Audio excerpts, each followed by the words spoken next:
Kurumzari, Times of Manipur, Tom TV ki adugumba, The Morning Talk, Raising the Voice Ming Tabiru Simbu Hard Vataram Okchari, House of Fabu ba Pausi Singda Kari Maru Pau Fong have do Miam the Tamzage, Lamjingba Times Tar and Pansuba, the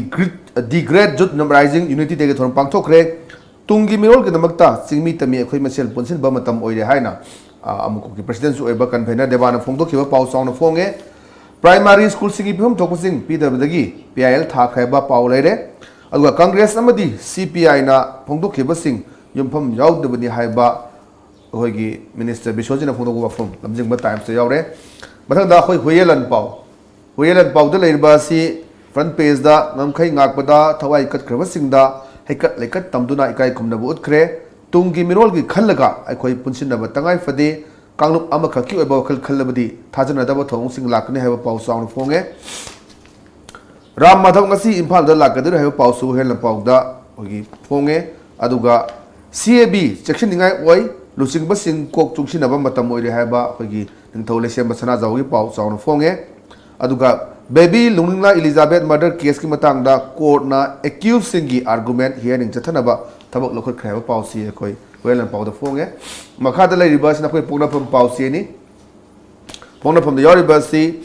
front page the lady bus, Taran Pansuba, the Great Jun Uprising, Unity de Pantokre, Waroshinama Purakpada, Jati, Ategi interest, Kahelo de Nehaba, Hum Sound Fonge, Manipur Yauna, Assam, Arakan, Belta, Taugi Potok, Chada, Yakiturum Lady Heba, Pau, Sound Fonge, Aduga. Over that tababu scam when a potolak pasi miam nukna kiba ya heba bishoji na pongdokpa from later but ang lady bus ko Shanghai Express the phone purup kya na saruk yaduna jun tara nipan ning thorum pangthok khreba pau song fonge government forgot hanaba wa tanaru buni heba bishoji ki pongdokpa wa from later Impal Smart City project ki marai bak tambangamdri heba from song fonge khugadam ki sing lukhiba ma thiba khangdri heba pau su Shanghai Express da fonge makhatanala khoi chana lebak pause da leiribasi ngumkhai kanbagi hoda thawai kat khraba singdai kai khumnakre apunbagi pangal natana mapan gi sapu thingmangam loi Sunil Karam apunbagi system kai da mongda operation purakada bani deban chana lebak ta masi chawna fonge aduga mari makhom khang sengdaba campaign amaga khuyek pinaru badagi Imphal Smart City ge marai bak tambangam dre habasi chana lebak ki pau chawna fonge mathang da irei bak pause Legislature singi marakta dissident haiba leite overdraft takibadu finance department section dabadagi ni haiba minister Biswajina phongdok wafam si ireba ka chawna fonge Manipur gi apunba saktam kannabagi ihoda thawaina pontha oikre pasingi mafamda mapal leba ki music yauna kok non khre haiba si ireba pauche da chawna fonge aduga khoi narol gi thodangda mioi lising kya na saruk yaduna the great Jun Uprising Unity de bhungphana pangthokre Jun 19 na athoba singna thawai ka khibadu Bak the Makuni Haba, Munamakta, Ninsing Haleba, Amuka, Mayo from Yaure, Aduga, Akon Bagis, Isiel Express, the phone embassy.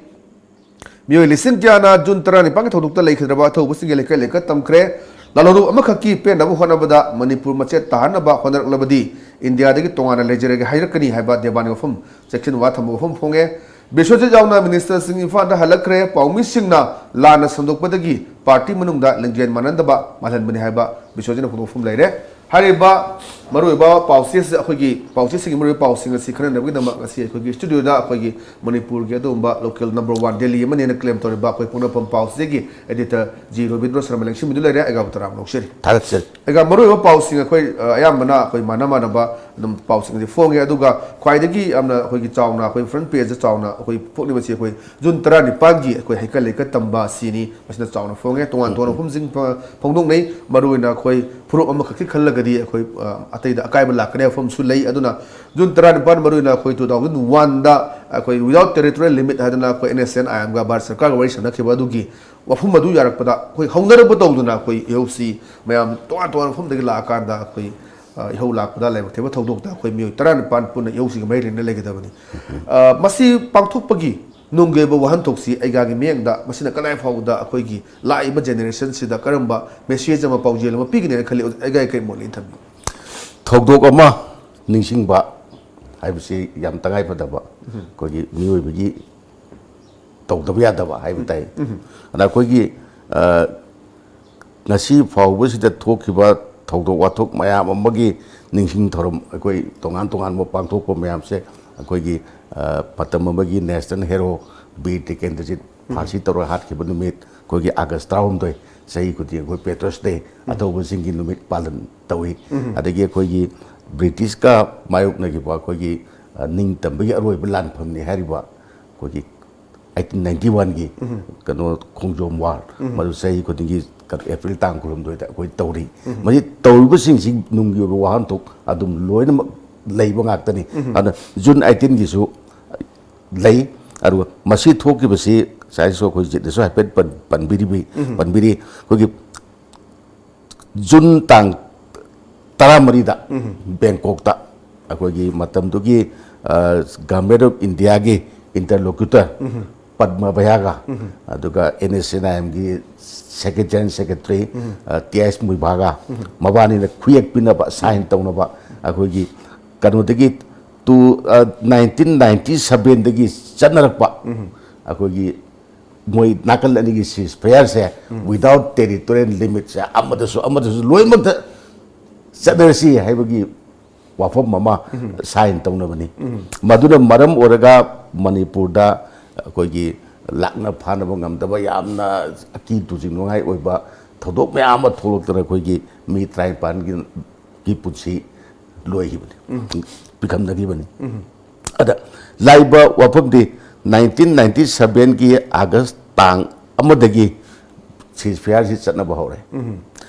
chada ba hokpa marini suba August tang marida koi gi CSO ming oina palabda amuko da silaga imphal yam chawba rally ma satna akogi Manipur da ceasefire satna ba yaroi haidana yam chawba rally ma satle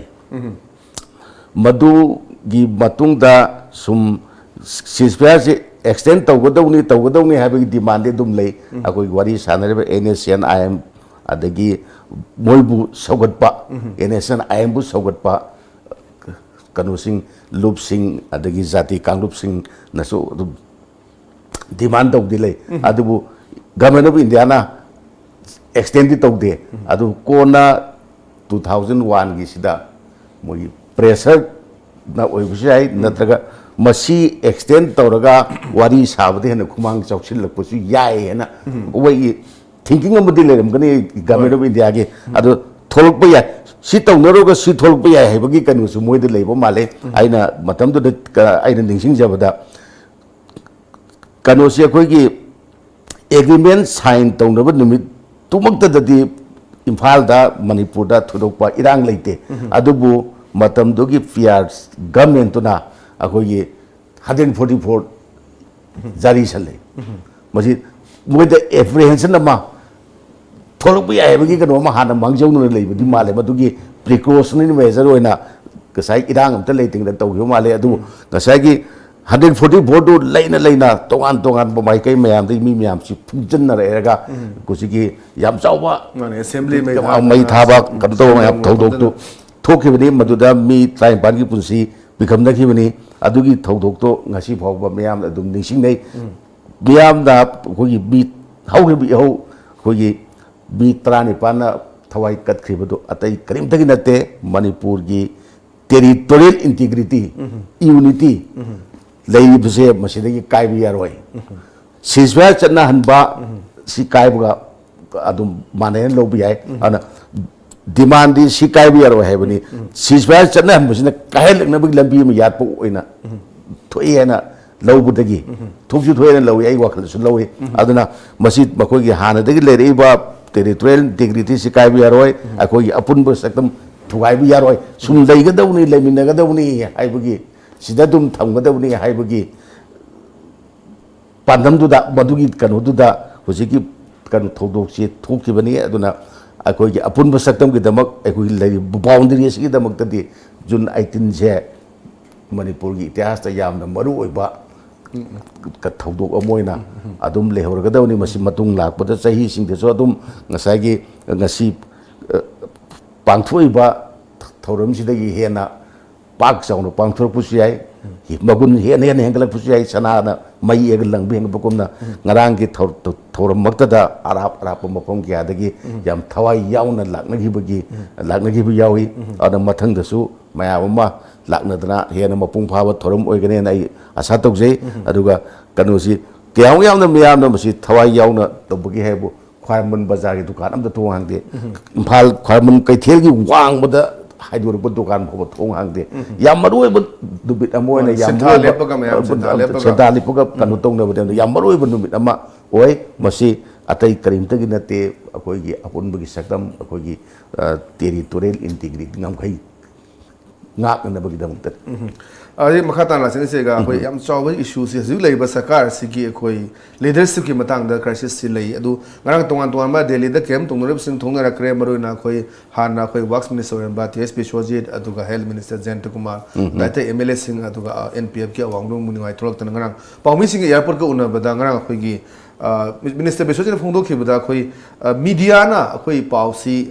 ka hatare lana phongba gi dawna ko to na maram moira ganda khoi marakta khoi party manung da kanu nuai da ba thol hamna chingba aduga khoi tongan ton ma tong da suma gi quarter dum dawram da press conference tawi adu su khoi cpi amadi khoi congress da sidam maral sing mane yaning da ba sengdokpa aduga khoi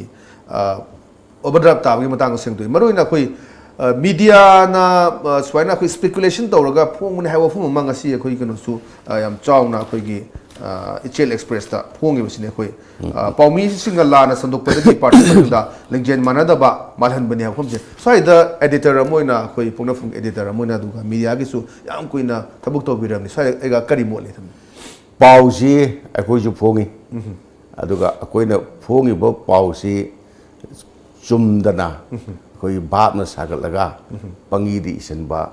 adumakti natte aduga pau phong bai bisi tarai ba thabuk nate karigumba la lagadi madu sengdok sengjin haibam slei sengdok pa jimok ikai ni ngai ni ai ngarang phung yu pau du la le si hai ga dawni natragana madu gi pau du kado dong jere handuk jere ka na sengdok seng ga daw jam ikai ni ngai isa jam sok pot ang khok ne duna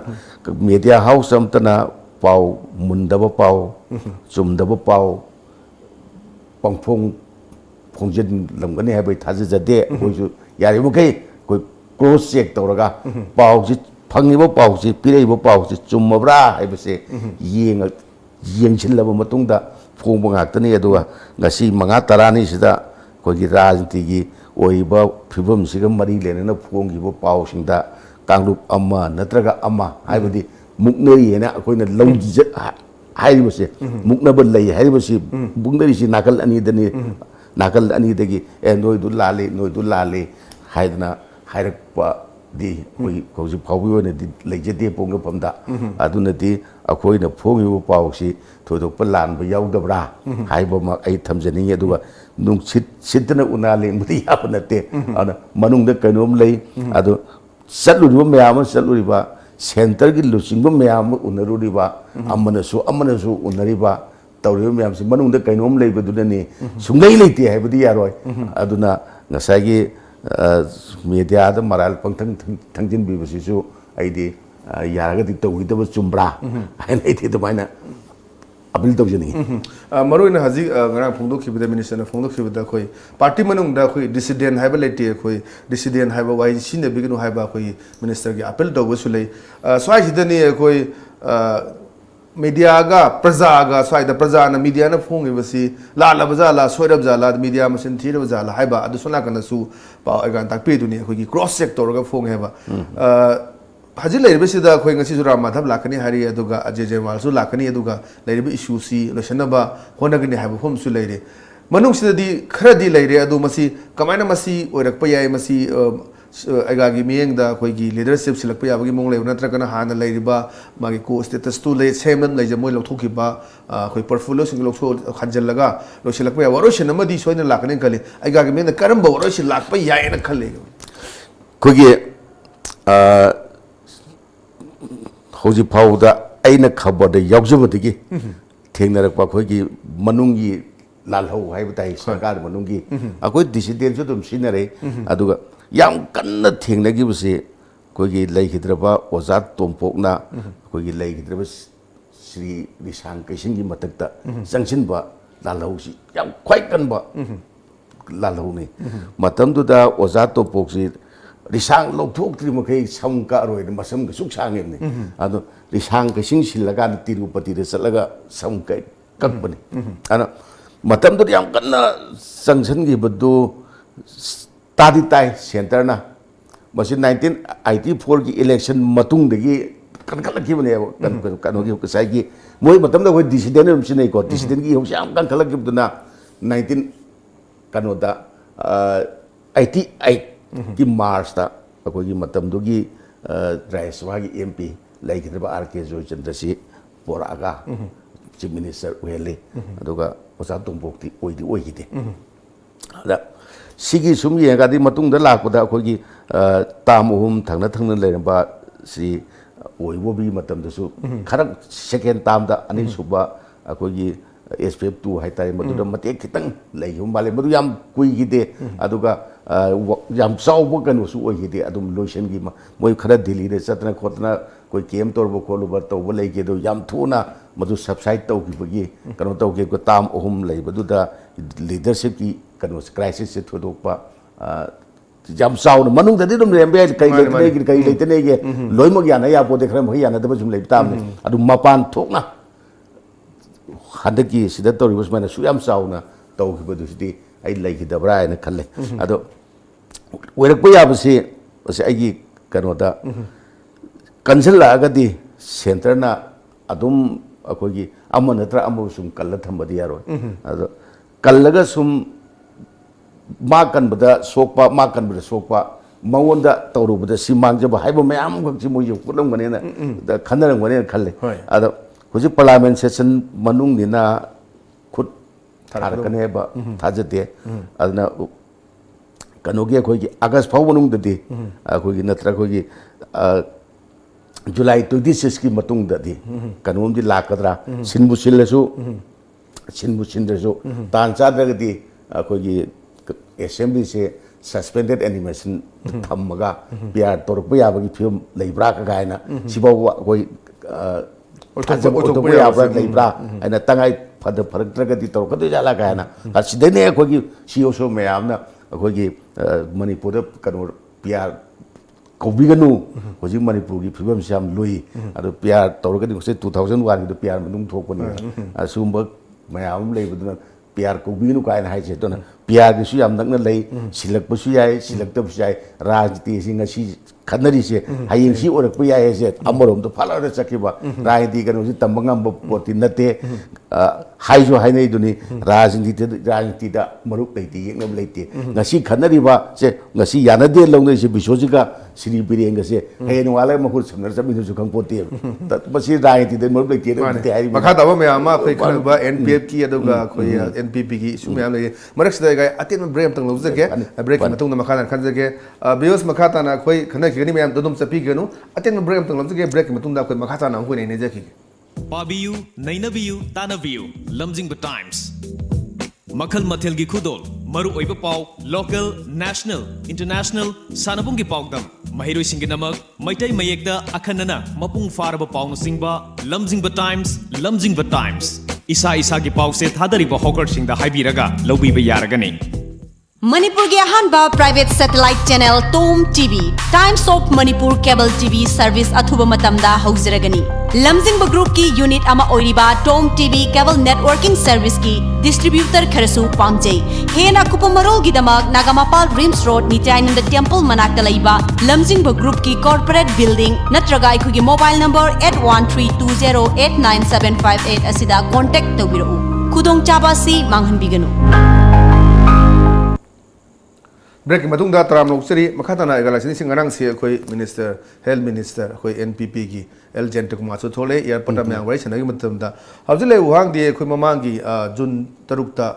khoi jun manga da jun tha da jun dang mari da ni khoi cabinet phom phom ki budu madai da khoi manipur gi chief minister nongthom bam birena khoi hanak tha sim nong da khoi reshuffle torni haibagi issue maroi na cabinet phom da khoi mantri taruk yaw gi da badu da gi blast over Horakana see issues in Paktora Kibani. Other live home say NPPC Lok Sabha election da Mungna see Bisanata di NPP supporter Royal Christian Halu have from Zelebani. The NPP see election Matunda Oktora Katara is a first Torokatra having a choke from Lady Ganaxi. I am now confidence Lena Head Minister Pondoki Airport NPP Labor Minister Marishi Lotoy. Loktor can have it has a day, Aduga Handaba Tataba, Aduga Ladiba leadership crisis, the BJP Manungi, internal about my family give a crisis never from sea, and help me from the Eduna. So I see that Aduga Amram the Nakoi NPF Kisu High Wamboni mine Haki Budu, Hazik Ladiba Mantri Ama, Ama Hangalap, you have a negative from lake, Adu Hangalpe Hangalakta Bakari, Philip Lorke, Aduga, Ladiba issues, leadership Matang, the Makoi internally, Adum Santana, Adu Maroshin, Purokane. NPF Masum NPP gi role si achoba hojile sarkar stem chaw lowri swaisida ega kamai torpe moisi lawthorak pa yabagi adu natragana koi hena mu hakolapagi natraga NPF ta hakat pa natraga NPP di lawthokba kamai ne oirak pa yaheba possibility do ega gi meng na kamai sarkar sembasi party ani si yawrum dragadi BJP sarkar semba ngam mamoi upai leroi Moi Nipan do ne, adagi Congress ni changpa amane, adagi Tinamun Congress ne, Independent amane, adagi Lok Jana Shakti Party ne, sitaroga same juga, adu yam sauba kanu di party ani sini, adu nabu, asagi yana bada NPP gi marimak menteri madusudi posisi am jauh na, Lion share lauri se, moi ye jauh dagadi, why sulai le ta badu dagi. Tau hiba pot ni, si mayam ni khang na bani. Ada saya lakre kan waktu kau ye deputy CM dagi magi yam sauba, kau dagi maruai bab high tide finance portfolio tu kerja isam bakar thamam me lehore. Aduna maram warga saya NPP si to kitra deputy CM si design to kitra hai bani singba me amma to na bele. Adu Delhi da ngasi nong ni mamang da koi corner sangmaga koi honorable chief minister ga unagre da koi mantri marimak se Joy Kumar Sri Jayanta Kumar adagi lepaw hawke kaya si moi marisu yawi aduna unabadu da hana leramba bhab tana da bahai gadra yana da bahai gadra mayam do ai loini yana grabra in khalle adugi matung tarak pada Sri Jayanta Kumar phongdol ai busina su madugi meeting do yamna kanaba yamna afaba akoi afaba phol phangba yam phaba meeting mo oi gi bra hai busi su Sri Jayanta Kumar phongdol wa phom sidagi ai logje ana NPP gi dadi thodokpa kanu si lai ga do mande amorom da NPP gi oina di kitang ai sada doubt la jabane mamang dadi NPF se pre-poll alliance ta NDA gi yaw ni NPF se handak ti yaw de NPF Nagaland da Congress ta support ta NPF na adwa kanu si khujik lai ba ko gi National Democratic Progressive Party hebra ko gi nephew gi se masina pre-poll alliance ta yawi hauji moi gi ama kari ba kanu do NDA de machine pali aduga PFC Panbra Patabra Imusima Subsava Kano Latre. Ana Lumna Logusi Pamang the NPFC India Alliance Partner Moina Yamna Kanotorum Bodo Hojik Dikra Kanotorum Gadra Hene Kanbusule Igi Kanoda Man Pre-Poll Alliance Yawi the Buduna Yarum Magati Nagalenda Congress Sogalo NPF na Adun Sogali BJP Hokane Adu Sogat Kibaduna Yam Senge and Kanoda Pre-Poll Alliance Yaudi Heba ana India the Yauda Bunina Mogi Simati Subsaba a Hibugam Jadre do Moina Yaujero and Tokshin Gipsui Yauginism Yausui Mogi Apamba Kanoda Lady Hitai. Mahana Senja Ponapam Pause, they am Namaru Pau Habatai, Manipuyona, Assam, Arakan, Belta, Taugi Potok, Chada, Yakiturum Lady Have Pausam Chow of Fonge, a quick resource mayam see, labor aduga, even the way that the ꯌꯥꯝꯅ fresh ꯑꯣꯏꯕ ꯃꯌꯥꯝ ꯑꯃꯁꯨ ꯂꯩꯔꯤ ꯑꯗꯨꯕꯨ ꯃꯁꯤ ꯂꯧꯊꯣꯛꯄ ꯂꯧꯊꯣꯛꯇꯕ ꯌꯥꯕ ꯌꯥꯗꯕꯒꯤ ꯁꯨ ꯃꯌꯥꯝꯁꯨ ꯂꯩ ꯑꯩꯈꯣꯏꯒꯤ ꯑꯣꯏꯕ ꯔꯤꯁꯣꯔꯁꯁꯤꯡꯁꯤ ꯐꯖꯅ ꯁꯤꯖꯤꯟꯅꯔꯀꯥꯟꯗ ꯑꯩꯈꯣꯏꯁꯨ ꯌꯥꯝꯅ ꯏꯅꯥꯛ ꯈꯨꯟꯕ ꯁ꯭ꯇꯦꯠ ꯑꯃ ꯑꯣꯏꯕ ꯌꯥꯕꯒꯤ ꯈꯨꯗꯣꯡꯆꯥꯕ ꯂꯩꯕꯅꯤ ꯁ꯭ꯋꯥꯏꯁꯤꯗ ꯑꯩꯒ ꯁꯤꯒꯤ ꯄꯣꯠꯊꯣꯛꯁꯤꯡꯁꯤ ꯀꯃꯥꯏꯅ ꯇꯧꯕ ꯑꯩꯒꯤ ꯃꯣꯠꯇ ꯀꯔꯤ ꯃꯣꯠ ꯂꯩ ꯊꯝꯃꯤ ꯁꯤꯌꯥꯅ ꯍꯦꯛ ꯊꯝꯖꯅꯤꯡꯉꯤꯗꯤ ꯁꯨꯃꯥꯏꯕꯨ ꯍꯥꯏꯅꯤꯡꯉꯤꯃꯤꯅꯦ ꯍꯧꯖꯤꯛꯀꯤ ꯂꯩꯔꯤꯕ ꯃꯌꯥꯝꯁꯦ ꯆꯤꯡꯊꯣꯛꯑꯒ ꯁꯤꯖꯤꯟꯅꯔꯛꯄꯗ ꯍꯦꯟꯒꯠꯂꯛꯀꯗꯕ ꯒ꯭ꯔꯤꯟ ꯍꯥꯎꯁ ꯒ꯭ꯌꯥꯁ ꯍꯥꯏꯕ꯭ꯔꯥ ꯃꯁꯤ ꯀꯥꯔꯕꯣꯟ ꯗꯥꯏꯑꯣꯛꯁꯥꯏꯗ ꯊꯣꯛꯂꯛꯀꯗꯕ ꯃꯌꯥꯝꯗꯣ ꯃꯗꯨꯁꯨ ꯌꯥꯝ ꯈꯤꯅꯤꯡꯉꯥꯏ ꯑꯣꯏꯕ ꯄꯣꯠ ꯑꯃ ꯑꯣꯏꯗꯣꯏꯅꯤ ꯂꯩꯔꯦ ꯊꯥꯎ ꯂꯩꯔꯦ ꯒ꯭ꯌꯥꯁ ꯂꯩꯔꯦ ꯑꯗꯨ ꯃꯁꯤ ꯍꯦꯛꯇ ꯏꯔꯥꯏ ꯂꯥꯏꯅ ꯂꯧꯊꯣꯛꯄ ꯍꯦꯛꯇ ꯆꯤꯡꯊꯣꯛꯄ ꯍꯦꯛꯇ ꯁꯣꯛꯄ ꯌꯥꯕ ꯄꯣꯠꯇꯤ ꯅꯠꯇꯦ ꯌꯥꯝꯅ ꯄ꯭ꯔꯣꯁꯦꯁ ꯁꯥꯡꯕ ꯄꯣꯠꯅꯤ ꯑꯗꯨ ꯉꯁꯥꯏꯒꯤ ꯒꯚꯔꯟꯃꯦꯟꯠ ꯑꯣꯐ ꯏꯟꯗꯤꯌꯥꯅ ꯃꯅꯤꯄꯨꯔ ꯒꯚꯔꯟꯃꯦꯟꯠꯅꯗꯤ ꯉꯝꯖꯗꯕꯅꯤ나 ꯉꯝꯃꯒꯁꯨ ꯌꯥꯗꯕ ꯅꯦꯆꯔꯦꯜ ꯔꯤꯁꯣꯔꯁꯁꯤꯗꯤ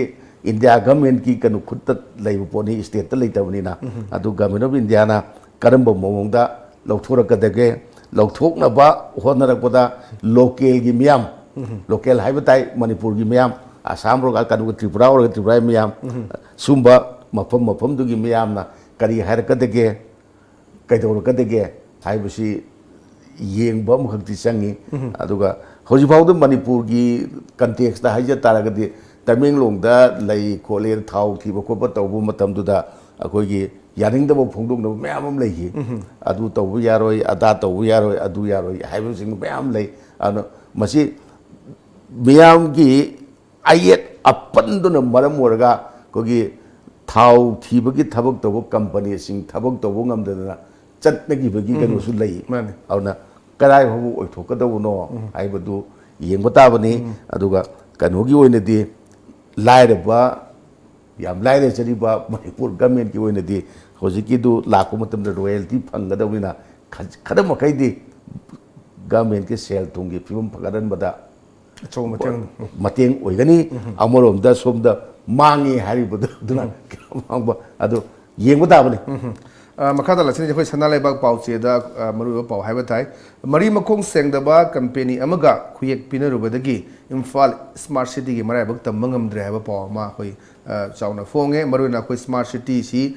ꯁꯦꯝꯒꯠꯅꯕꯒꯤꯗꯃꯛꯇ ꯑꯩꯈꯣꯏ ꯏꯝꯐꯥꯜꯒꯤ ꯄ꯭ꯔꯣꯖꯦꯛꯁꯤ ꯁꯦꯝꯈꯤꯕꯅꯤ ꯆꯤꯐ ꯃꯤꯅꯤꯁꯇꯔ ꯑꯦꯟ ꯕꯤꯔꯦꯟꯒꯤ ꯃꯃꯥꯡ ꯃꯇꯝꯗꯅꯤ ꯃꯔꯨꯑꯣꯏꯅ ꯑꯩꯈꯣꯏ ꯑꯗꯣ ꯍꯧꯖꯤꯛꯁꯤ ꯀꯝꯄꯦꯅꯤꯁꯤ ꯃꯥꯒꯤ ꯗꯤꯐꯤꯖꯤꯠ ꯇꯥꯕ ꯑꯗꯨꯝꯕ ꯀꯝꯄꯦꯅꯤ ꯑꯃ ꯑꯣꯏꯔꯝꯕ ꯑꯗꯨꯅ ꯃꯁꯤ ꯃꯥꯒꯤ ꯃꯉꯝ ꯏꯁꯥꯟ ꯁꯥꯟꯗꯕ ꯑꯗꯨ ꯃꯔꯥꯏꯕꯛ ꯇꯝꯕ ꯉꯝꯗ꯭ꯔꯦ ꯍꯥꯏꯕ ꯋꯥꯐꯝꯁꯤ ꯂꯥꯛꯏ ꯃꯁꯤꯒꯤ ꯃꯇꯥꯡꯗ ꯑꯩꯒ ꯀꯔꯤ ꯃꯣꯠꯂꯦꯅ ꯊꯝꯃꯤꯕꯁꯤ ꯉꯁꯥꯏꯒꯤ MU ꯁꯥꯏꯟ ꯇꯧꯅꯕ ꯃꯇꯝꯗꯨꯗ ꯈꯪꯍꯧꯗꯕ ꯃꯥꯜꯂꯤ ꯈꯪꯍꯧꯗ꯭ꯔꯕꯅꯤꯅ ꯀꯔꯤꯗꯤ ꯎꯄꯥꯏ ꯂꯩ ꯑꯗꯣ ꯍꯧꯖꯤꯛ ꯃꯇꯝ ꯂꯩꯔꯤꯕ ꯃꯥꯜꯂꯦ ꯊꯕꯛꯁꯦ ꯍꯧꯗ꯭ꯔꯤꯕꯅꯤꯅ ꯑꯗꯨ ꯒꯚꯔꯟꯃꯦꯟꯠꯅꯤ ꯇꯧꯐꯝ ꯊꯣꯛꯄ ꯑꯗꯨꯝ ꯇꯧꯔꯛꯀꯅꯦꯅ ꯈꯜꯂꯤ ꯀꯦꯟꯁꯦꯜ ꯇꯧꯔꯒ ꯑꯇꯣꯞꯄ ꯑꯃ ꯇꯧꯕ꯭ꯔꯥ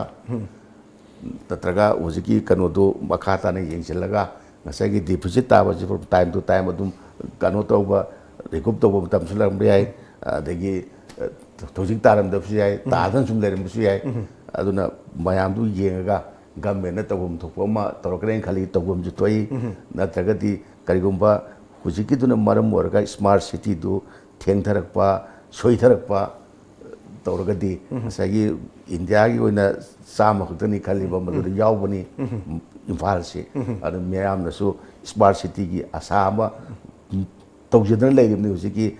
NDA ꯒꯚꯔꯟꯃꯦꯟꯠꯀꯤ ꯑꯩꯈꯣꯏꯒꯤ ꯁ꯭ꯃꯥꯔꯠ ꯁꯤꯇꯤ ꯃꯤꯁꯟꯒꯤꯁꯤꯗ ꯑꯩꯈꯣꯏ ꯏꯝꯐꯥꯜꯁꯤ ꯌꯥꯝꯅ ꯀꯩꯅꯣ ꯇꯧꯕ ꯌꯥꯝꯅ ꯐꯕ ꯌꯥꯝꯅ ꯂꯨ ꯅꯥꯟꯕ ꯁ꯭ꯃꯥꯔꯠ ꯍꯥꯏꯇꯥꯔꯦꯅꯦ ꯌꯥꯝ ꯁ꯭ꯃꯥꯔꯠ ꯑꯣꯏꯕ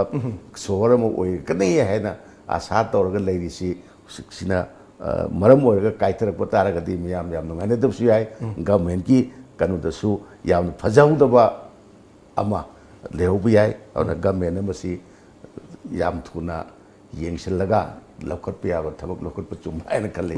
ꯃꯇꯝꯁꯨ ꯂꯣꯏꯁꯤꯜꯂꯛꯄꯗ ꯃꯔꯨꯑꯣꯏꯅ ꯃꯃꯥꯡꯗꯁꯨ ꯑꯩꯈꯣꯏ ꯔꯥꯝꯔꯩꯗ ꯊꯣꯛꯈꯤꯕ ꯑꯩꯈꯣꯏꯒꯤ ꯔꯥꯝꯔꯩ ꯚꯤꯂꯦꯖꯗ ꯄꯥꯠꯇ ꯑꯩꯈꯣꯏ ꯍꯤ ꯇꯣꯡꯕꯗ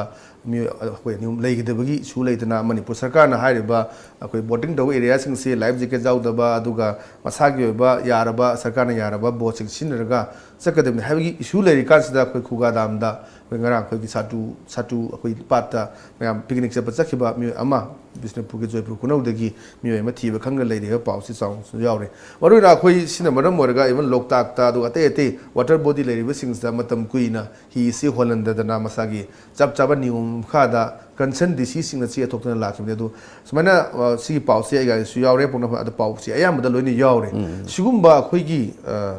ꯔꯥꯝꯔꯩꯒꯤ ꯏꯁꯨ ꯂꯣꯏꯈꯠꯄꯇ ꯉꯥꯏꯔꯤꯉꯩꯁꯤꯗ ꯁꯤꯒꯨꯝꯕ ꯈꯨꯒꯥꯗꯥꯝꯒꯤꯗ ꯑꯃꯨꯛ ꯊꯣꯛꯂꯛꯄꯁꯤꯗ ꯀꯔꯤ ꯍꯥꯏꯕꯤꯅꯤꯡꯂꯦ ꯃꯁꯤ ꯂꯥꯏꯕꯛ ꯊꯤꯕꯅꯤ ꯃꯁꯤ ꯍꯧꯖꯤꯛ ꯐꯥꯎꯕꯗ ꯍꯧꯖꯤꯛ ꯉꯁꯤ ꯑꯌꯨꯛ ꯐꯥꯎꯕꯗꯤ ꯑꯩꯈꯣꯏꯒꯤ ꯃꯁꯥ ꯐꯪꯗ꯭ꯔꯦ ꯍꯥꯏꯕ ꯃꯐꯝ ꯂꯩ ꯁ꯭ꯋꯥꯏꯁꯤꯗ ꯀꯔꯤ ꯂꯩꯒꯦ ꯍꯥꯏꯈ꯭ꯔꯦ ꯒꯃꯦꯟꯠꯀꯤ ꯃꯥꯏꯀꯩꯗꯒꯤ ꯁꯤ ꯇꯧꯕ ꯌꯥꯔꯣꯏ ꯁꯤ ꯇꯧꯕ ꯌꯥꯔꯣꯏ ꯁꯤ ꯇꯧꯒꯗꯕꯅꯤ ꯍꯥꯏꯈ꯭ꯔꯤꯕ ꯃꯌꯥꯝꯗꯨ ꯏꯟꯕ꯭ꯔꯥ ꯏꯟꯗꯕ꯭ꯔꯥ ꯏꯟꯗ꯭ꯔꯒꯗꯤ ꯃꯈꯣꯏꯒꯤ ꯃꯊꯛꯇ ꯊꯕꯛ ꯑꯀꯟꯕ ꯊꯕꯛ ꯄꯥꯏꯈꯠꯐꯝ ꯊꯣꯛꯏ ꯒꯃꯦꯟꯅ ꯇꯨꯃꯤꯟ ꯂꯩꯐꯝ ꯊꯣꯛꯇꯦ ꯑꯇꯩ ꯑꯇꯩꯗꯨꯁꯨ ꯂꯝꯗꯝꯅꯔꯛꯀꯅꯤ ꯂꯣꯛꯇꯥꯛ ꯂꯩꯔꯤ ꯀꯔꯤ ꯃꯌꯥꯝ ꯑꯃ ꯂꯩꯕꯅꯤꯅ ꯑꯗꯨꯅ ꯃꯁꯤ ꯒꯃꯦꯟꯅ ꯍꯟꯗꯛꯀꯤ ꯊꯧꯗꯣꯛꯁꯤꯗ ꯇꯔꯥꯏ ꯇꯔꯥꯏ ꯂꯧꯐꯝ ꯊꯣꯛꯇꯦꯅ ꯑꯩ ꯊꯝꯅꯩ ꯌꯥꯝ ꯅꯨꯡꯉꯥꯏꯖꯩ ꯑꯩꯒ ꯆꯤꯜꯂ ꯃꯇꯝ ꯀꯥꯏꯊꯣꯛꯄꯤꯔꯒ ꯂꯦꯡꯕꯤꯔꯛꯇꯨꯅ ꯇꯣꯀꯤꯡ ꯄꯣꯏꯟ ꯃꯔꯨꯑꯣꯏꯅ ꯑꯩꯈꯣꯏ ꯇꯥꯏꯝꯁ ꯗ ꯃꯣꯔꯅꯤꯡ ꯇꯣꯛꯇ ꯁꯔꯨꯛ ꯌꯥꯕꯤꯕ ꯑꯗꯨꯒ ꯑꯩꯒꯤ ꯑꯣꯏꯕ ꯃꯣꯠ ꯊꯝꯕꯤꯕꯒꯤꯗꯃꯛꯇ ꯍꯟꯅ ꯊꯥꯒꯠꯆꯔꯤ ꯉꯁꯤꯒꯤꯗꯤ ꯗ ꯃꯣꯔꯅꯤꯡ ꯇꯣꯛ ꯔꯦꯖꯤꯡ ꯗ ꯚꯣꯏꯁ ꯃꯇꯥꯡ ꯑꯁꯤꯗ ꯂꯣꯏꯁꯤꯟꯖꯔꯦ ꯃꯤꯠꯌꯦꯡ ꯇꯥꯕꯤꯔꯤꯕꯁꯤꯕꯨ ꯑꯃꯨꯛꯀ ꯍꯟꯅ ꯈꯨꯔꯨꯝꯖꯕ ꯂꯣꯏꯅꯅ ꯀꯥꯏꯅꯅꯕ ꯌꯥꯊꯪꯅꯖꯔꯤ